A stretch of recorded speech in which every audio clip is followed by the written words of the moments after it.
ఆది గురువు నుంచి ఆధునిక గురువు వరకు పాతాళం నుంచి ఉన్నతికి తీర్చిదిద్దుతూ అహర్నిశలు మీకోసం శ్రమించే గురువులందరికీ శిరస్సు వచ్చి నమస్సమాజండి. సో ప్రతిరోజు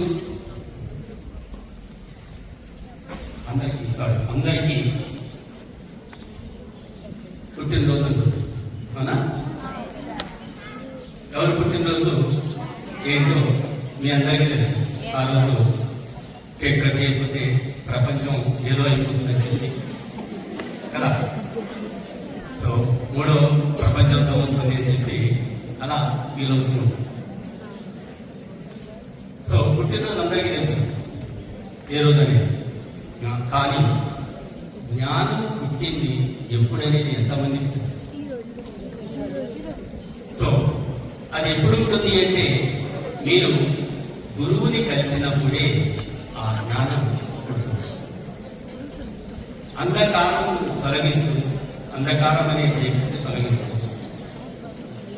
మీ జీవితాల్లో వెలుగులు నింపే మహోన్నత వ్యక్తి గురువు మాత్రం. సో విద్య ఒక్కటి మనల్ని చాలా ధైర్యంగా నిలబెడుతుంది. డబ్బు కాదు. డబ్బును మనం ఎలా అయినా సంపాదించుకోవచ్చు, దానికి మార్గాలు చాలా. కానీ విద్య అనేది కేవలం మీ ఆత్మ ధైర్యాన్ని అన్నింటినీ మీలో నింపుతుంది. కాబట్టి ఆ విద్యను నేర్పే గురువులు ఎప్పటికీ పూజనీయులే. సో అలాంటి గురువుల్ని స్మరించుకోవటం ఈరోజు పురాణాల ప్రకారం. సో గురుభోజనం వేదవ్యాసుని జననం, సో రచించిన భారతాన్ని రచించిన రోజు అని చెప్పి, సో మన హిందూ పురాణం ప్రకారం ఆయన్ని స్మరించుకోవడం నిజంగా మన అదృష్టం. సో మనం దేనికోసం అయితే వచ్చామో, దేన్నైతే నేర్చుకుంటున్నామో అది ఖచ్చితంగా గురువు నుంచి స్వీకరించాల్సిన అవసరం ఉంటుంది. మీ ముందు 1 గంట టీచర్ పాఠం చెప్పాలి అంటే తను 2 గంటలు చదువుకోవాలి. అలా ఉన్నప్పుడే అవుట్పుట్ అనేది పర్ఫెక్ట్గా వస్తుంది. సో ఎప్పుడు అనిపిస్తూ ఉంటుంది మనకి, టీచర్ ఎప్పుడు ఇలాగే చెప్తారు, తెలుగు సార్ వస్తారు, మ్యాథ్స్ సార్ వస్తారు, ఇంగ్లీష్ సార్ వస్తారు. కానీ దానిలో ఎంతమంది సార్ని చెప్పిన మాటల్ని మనం ఎంతమందిని అనుసరిస్తున్నాము అది ఎప్పుడైతే మనం పాటిస్తామో ఖచ్చితంగా మనం సక్సెస్ అవుతాం. ప్రతి వ్యక్తిలో మంచి చెడు 2 ఉంటాయి. సో చెడుని పక్కన పెట్టండి, మంచిని స్వీకరించండి. ఖచ్చితంగా మీరెదుగుతాం. సో ఎవరి కోసమో మనం కాకుండా మన కోసం మనం అని దాంట్లోనే దేశ సమగ్రత. సో తరగతి గది అనేది దేశ ఉన్నతిని తీర్చిదిద్దుతారు అని చెప్పి కొడాలి కమిషనర్ గారు మాట చెప్తారు. దేశ భవిష్యత్తు అనేది తరగతి గదిలోనే తీర్చిదిద్దబడుతుంది.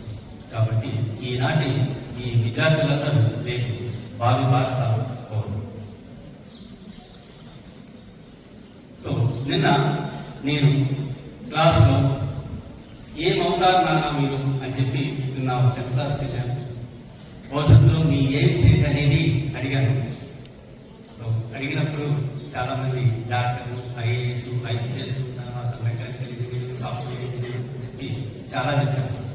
కానీ రాని మాట ఏంటంటే రైతు గురువు. మనల్ని నడిపించేది వాళ్ళిద్దరే. రైతు భోజనం పెడతాడు, గురువు దారి.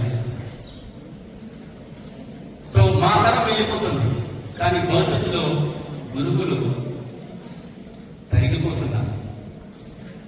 ఆ వైపు ఆలోచించాల్సిన అవసరం ఉంటుంది. సో సాఫ్ట్వేర్ ఎంప్లాయీగా 20 ఏళ్ళకైనా చేస్తారు, కానీ ఒక గురువుగా 30 ఏళ్ళు ఇచ్చిన దాని సందర్భాలు చాలా కనపడతాయి. ఈ మధ్య మా తరం అలా వెళ్ళిపోతున్నారు, కానీ వచ్చే తరం మీది.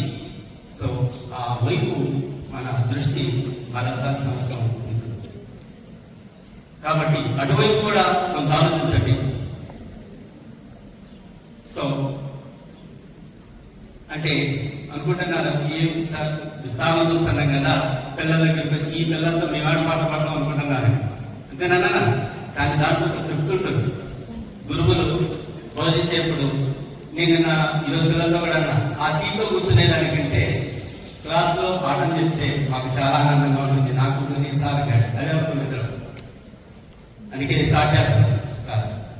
కాబట్టి అక్కడ దొరికే ఆనందం, ఆ తృప్తి వేరు. అది మీకు కావాలి. సో ఒక పనిలో ఆనందాన్ని కావాలి. ఇష్టం లేకపోయినా మనం ఒక సాఫ్ట్వేర్ ఎంప్లాయీగా నెట్టివేయబడతాం.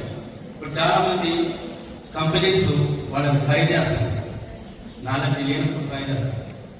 సో కాబట్టి ఆ వైపు కాకుండా మన ఇష్టం వచ్చిన రంగంలోకి మనం నడవాల్సిన అవసరం ఉంటుంది.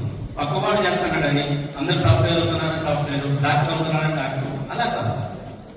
సో నీకేది నచ్చుతుంది, నీకేం కావాలి, నువ్వు సమాజం ఈ క్రమంలో మన సమాజ హితం ఎంత ఉంది అనేది కూడా ఖచ్చితంగా మనం చూసుకోవాల్సిన అవసరం ఉంది. సత్యం, ధర్మం ఇవన్నీ మీరు పాటిస్తే ఖచ్చితంగా అవే మిమ్మల్ని భవిష్యత్తులో నిలబడతాయి. ఆ వైపు మీ ప్రయత్నం ఉండాలి.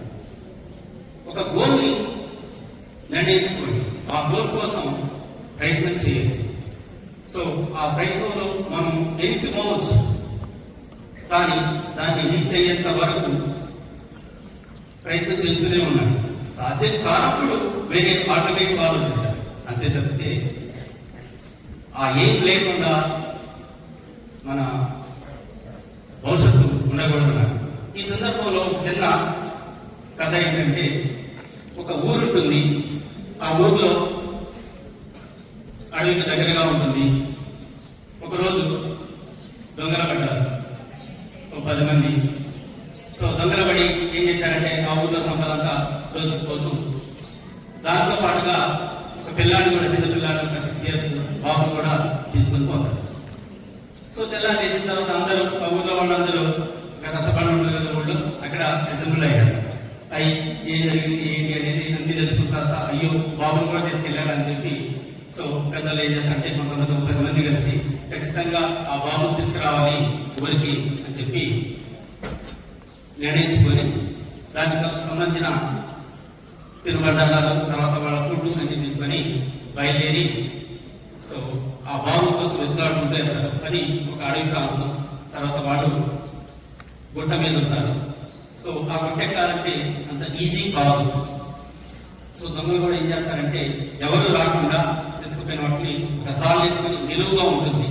ఆ గుట్ట పైన ఎక్కడో 10 మంది అడుగుతారు, తాళ్ళు కట్టుకుని వెళ్తారు, ఆ తాళ్ళు తీసేస్తారు, పైకి పెడతారు. సో ఈ ఒక 10 మంది కలిసి వీళ్ళు వెళ్తూ ఉంటారు. వెళ్తారు ఆ గుట్ట దాకా ఎక్కుతారు. పాపం గుట్ట ఎక్కడానికి కష్టపడుతూ ఉంటారు. ఒక అడుగు వేస్తే 4 అడుగులు ఏం వస్తూ ఉంటారు, ఎందుకంటే గుట్ట నిలువుగా ఉంటుంది, కష్టం అవుతుంది. ఈ లోపు ఒక 4-5 రోజులు అవుతుంది. వీళ్ళు తెచ్చుకున్న ఆహారం అంతా అయిపోతుంది, వెళ్ళే శక్తి లేదు. ఇక అందరూ అలా చేసి సగం రోజులు ఎక్కిన తర్వాత ఇక మన వల్ల కాదు ఎక్కినా కానీ వాళ్ళని ఎదిరించే శక్తి మన దగ్గర లేదు. కాబట్టి సరే ఆ బాబు ఆయుష్ ఉంటే వస్తాడు అని చెప్పి ఎనికి దీన్ని వస్తూ ఉన్నప్పుడు ఆ తల్లి ముసడ కూర్చొని వీళ్ళ కనపడుతూ ఉంటుంది. ఏ పిల్లలైతే ఆ దొంగలు ఎత్తుకుపోయారు ఆ తల్లి కొంత దూరంలో కూర్చొని ఉంటుంది. సో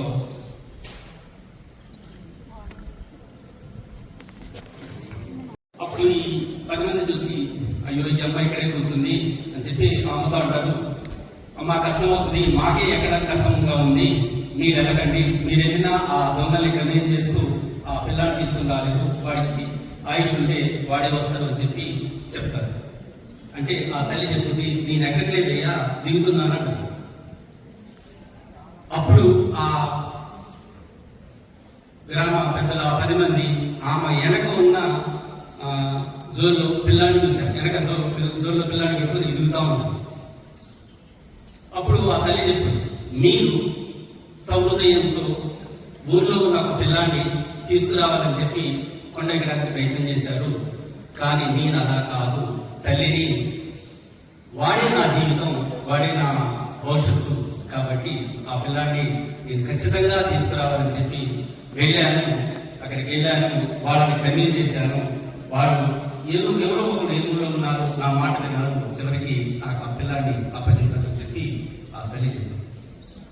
మన లక్ష్యాన్ని ఛేదించేప్పుడు కూడా ఇక్కడ తల్లి గురించి ఏం చెప్తుందంటే, ఆ తల్లి ఎలా అయితే ఆశపడ్డదో అంత కోరికగా మనం ఎప్పుడైతే ప్రయత్నం చేస్తామో ఖచ్చితంగా మీ లక్ష్యాన్ని చేరుకుంటారు.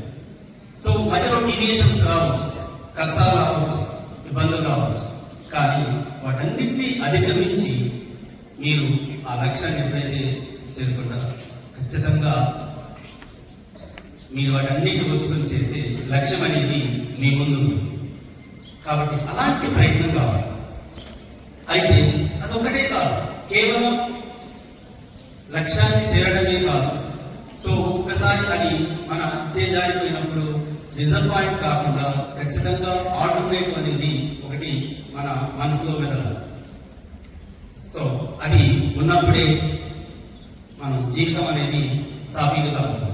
కేవలం మనుషులు మాత్రమే చిన్న చిన్న విషయాలకి తలుపు సాధిస్తున్నారు.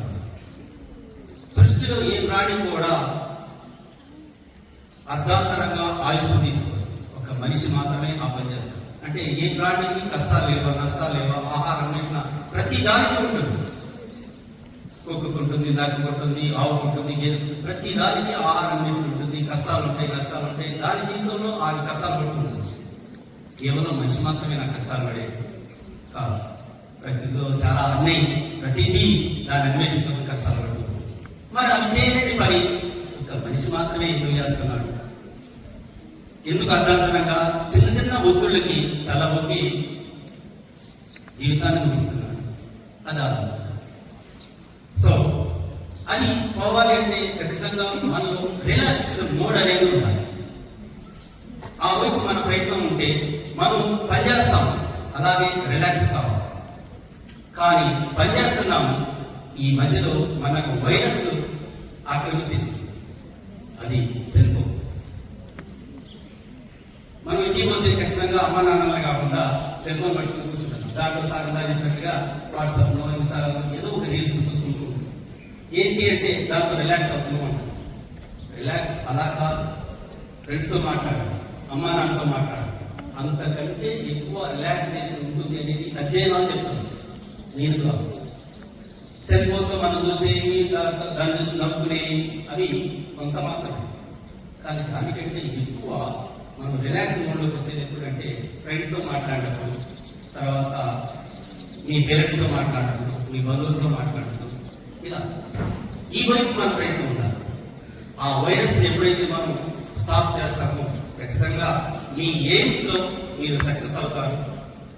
అలాగే మీ పేరెంట్స్ మీ మీద పెట్టుకున్న గోల్స్ ఏదైతే ఉన్నాయో, కేవలం పేరెంట్స్ డబ్బులు కట్టడమే కాదు నాన్న, మీ భవిష్యత్తుని తీర్చిదిద్దే క్రమంలో వాళ్ళు చాలా కష్టపడతారు.